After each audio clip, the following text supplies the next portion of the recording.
Bismillahirrahmanirrahim. Assalamualaikum warahmatullahi wabarakatuh.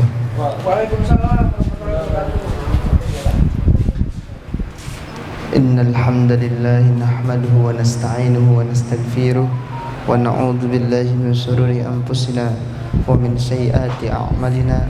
May yahdihillahu fala mudilla lahu wa may yudlilhu fala hadiya lahu. Asyhadu an la ilaha illallah wa asyhadu anna Muhammadar Rasulullah la nabiyya ba'd. Qala Allah ta'ala fil Qur'anil Karim, a'udzu billahi minasyaitonir rajim. Bismillahirrahmanirrahim. Wa ta'adzana rabbukum la in syakartum la azidannakum wa la in kafartum inna 'adzabi lasyadid. Shadaqallahul ayah. Pertama-tama marilah sama-sama kita panjatkan puji berserta syukur kehadirat Allah Subhanahu wa taala yang telah memberikan kita beribu-ribu macam nikmat, di antaranya nikmat iman, nikmat Islam, nikmat sehat wal afiyah, sehingga kita dapat berkumpul di tempat ini. Kemudian salawat bertangkaikan salam semoga selalu tercurahkan kepada junjungan Nabi besar kita Nabi Muhammad sallallahu alaihi wasallam, kepada keluarganya, para sahabatnya, juga semoga sampai kepada kita selaku umatnya. Pada hari ini saya ingin membawakan sebuah kisah, yang mana kisah suatu pemuda di zamannya Bani Israil.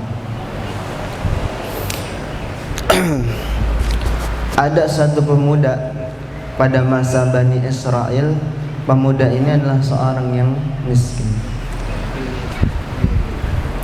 yang ia berprofesi sebagai pengrajin dari biji kapuk, atau bisa disebut sebagai bantal, pengrajin bantal.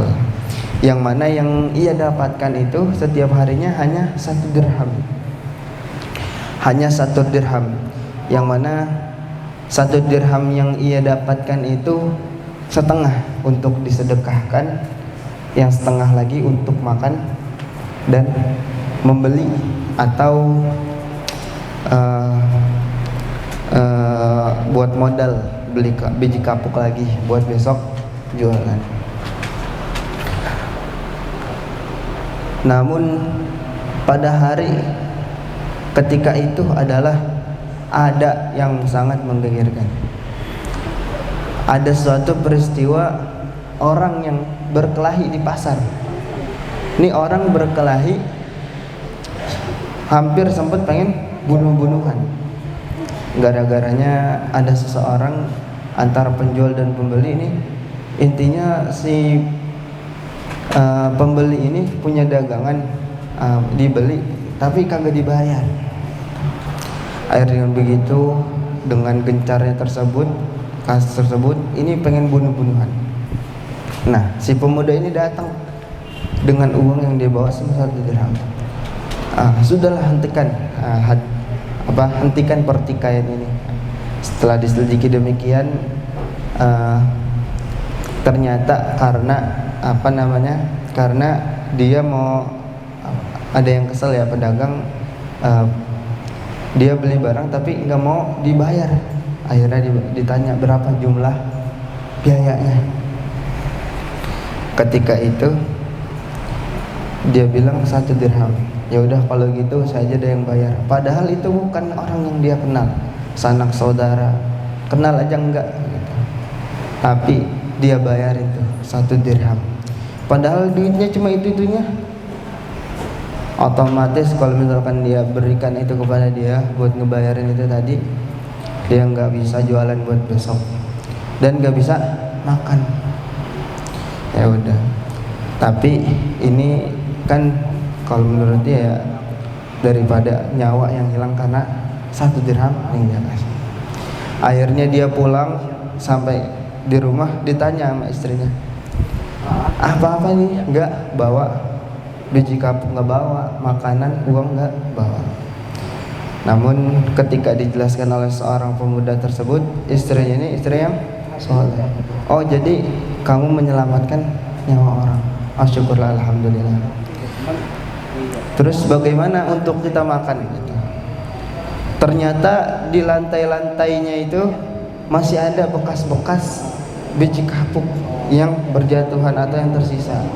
Akhirnya dikumpulin tuh sama dia semuanya. Siapa tahu masih bisa dijual, masih bisa buat makan. Udah kotor sedemikian pula dikumpulin, akhirnya dibawa ke pasar. Berjam-jam tuh dia bawa ke pasar, nggak laku. Mungkin karena yang dikumpulin itu memang kapuk atau biji kapuknya itu udah yang kotor, udah yang paling jelek gitu ya.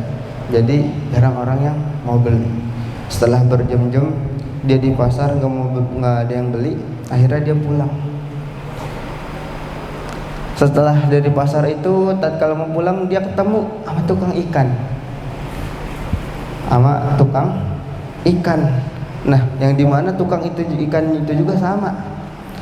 Bahwasanya dia dapat satu ikan tapi ikannya jelek, udah mau busuk, kagak ada yang mau beli juga sama.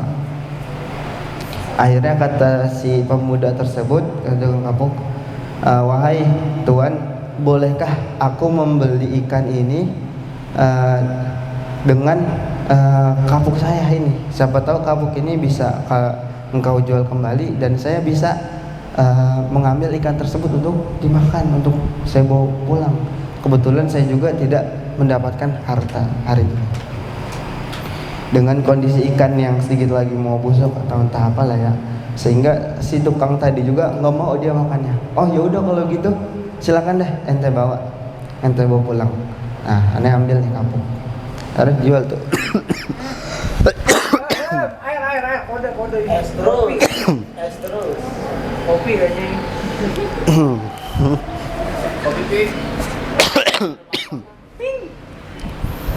Akhirnya dibawa tuh sama tadi pemuda tersebut. Dia ceritain nama istrinya. Wah istriku, bahwasanya saya udah ngejual nih kapuk di pasar berjam-jam gitu, tapi nggak laku. Namun pada akhirnya saya ketika mau pulang nih, ketika saya bilang udah nggak laku nih, saya ketemu sama pedagang ikan, yang mana dia juga sama mengalami maksudnya kecacatan dalam produknya, ikannya jelek lah gitu ya. Akhirnya saya tukar. Karena istrinya soleh, ya udah alhamdulillah, sudahlah kita makan ini aja gitu. Kita makan nih ikan, mau kita makan. Ketika hendak dibelah itu perut ikan, ternyata di dalam ikan yang jelek ini terdapat mutiara. Wow, mutiara. Wah, amazing. Akhirnya kalau gitu, ya udah kalau gitu, kalau ada mutiara saya jual aja ke pasar. Mau jual aja ke pasar. Sampai di pedagang tukang mutiara. Kalau misalkan pedagang itu buruk atau mungkin tidak jujur, biasanya dengan orang yang membawa barang yang indah, biasanya bakalan dicurangin, bakalan ditipu. Orang pakainya tumpang camping bawa barang, tapi kata pedagang tersebut, wahai tuan, sungguh barang yang kau bawa ini adalah barang terbaik, barang paling bagus itu. Bahwasanya saya cuma mampu membayar 40 dirham. Sedangkan yang dia keluarkan tadi itu cuma 1 dirham. Memang kata Nabi, la yanqusu min shadaqah, bahwasanya tidak akan berkurang hartamu dengan sedekah, melainkan Allah tambah. Namun tadi kata si tukang berlian atau mutiara tadi itu mengatakan, kalau misalkan saya cuma mampu nih beli 40 ribu dirham, saya cuma mampu segitu. Kalau misalkan tuan mau yang lebih besar, tuan bisa kesimpulan dia lebih kaya dan mungkin bisa membeli lebih. Ditunjukkan oleh pedagang itu ke tempat yang lebih kaya. Padahal kalau